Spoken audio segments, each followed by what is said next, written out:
பேர் Robert, mechanical contractor இருக்கேன், Bharat petroleum Indian oil இருக்கேன். வந்து நைட்டில் வந்திருக்காங்க, டேர்ன் பண்ணுற டைமில் டாப் லைட் விழுந்துருக்குது. ப்ரெஷர் கேஜ் வந்து டேமேஜ் ஆகி அதுலேயே லீக் வந்திருக்குது.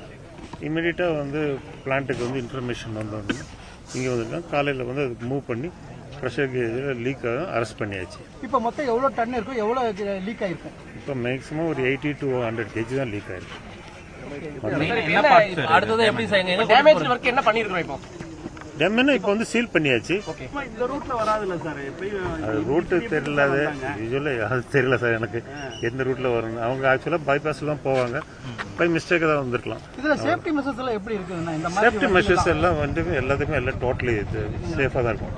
எல்லாம் வால்வ்ஸ் இது எல்லாமே எல்லாம் உள்ளே தான் இருக்கும். ப்ரெஷர் கேஜ் தான் மேலே இருக்கு, ப்ரெஷர் மேலே தான் வைக்க முடியும், மேலே இருந்து அதுதான் ஷியராகி விழுந்துருக்கு. டிரைவரோட கவனக்குறைவுன்னு சொல்ல முடியாது. இந்த இடத்துல வந்து கார்னர் ரொம்ப ஷார்ப் கார்னர், அது ரீட் பண்ணும்போது சான்சஸ் இருக்கு. அது சொல்ல முடியாது, எனக்கு தெரியாது. அது அவரை தான் கேட்கணும், ஏன் இந்த ரூட்ல வந்தாரு.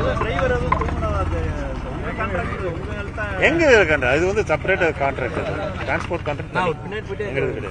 இப்போ அது டேமேஜ் ஆயிருக்குது, அது டிரான்ஸ்போர்ட் அப்போ இஷ்யூ ஏன்னா ஒடுங்கி இருக்கலாம் பாக்குறோம். சேஃபா இருக்குமா எப்படி?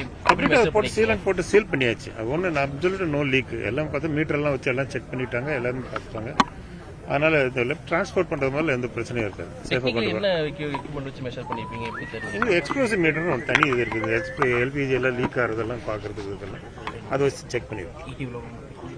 நாங்கள் செக் பண்ண எல்லாருமே கான்ட்ராக்ட் மெக்கானிக்கல் கான்ட்ராக்ட். இருக்கக்கூடிய எல்லா மெக்கானிக்கல்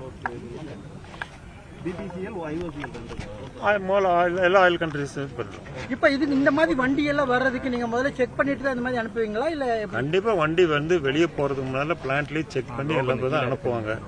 இங்க வந்து கீழே விழுந்தங்காட்டி தான் அந்த ப்ரெஷர் கேஜ் வந்து டேமேஜ் ஆகி உங்களுக்கு லீக் ஆயிருக்க வெளியே, மற்றபடி பிளான்ட் வந்து வெளியே வரும்போது கம்ப்ளீட்டா எல்லாம் டேமேஜ் செக் பண்ணி தான் வெளியவே வரும். ஒரு பார்ட் கட் ஆயிருக்குன்னா அது பாதுகாப்பா இல்லையோங்கிற ஒரு பொதுவான கேள்வி. பாதுகாப்பு இல்லைன்னு சொல்ல முடியாது சார். இன்னைக்கு ஒரு ஆக்சிடென்ட் ஆச்சுன்னா கீழே வந்து எதனா ஒன்றாச்சு, ப்ரெஷர் கேஜ் வந்து மேலே இருக்குது, யாருமே எதிர்பார்க்கறது இல்லையே. இன்னைக்கு போகிறோம், சைக்கிளில் போகிறோம், ஏதாவது டேமேஜ் ஆகுதுன்னு சொல்ல முடியாது, பாதுகாப்புன்னு சொல்ல முடியாது. பை மிஸ்டேக் இதாகிடும் pressure gauge. By God's grace வந்து ஒரு சின்ன பார்ட் போட்டங்காட்டி இது இமீடியட்டாக லாக் பண்ணும். இதே வந்து பெரிய இதாக இருந்துச்சுன்னா தான் ரேட் ஆஃப் ப்ரெஷர் வந்து ஜாஸ்தியாகும். Name Robert.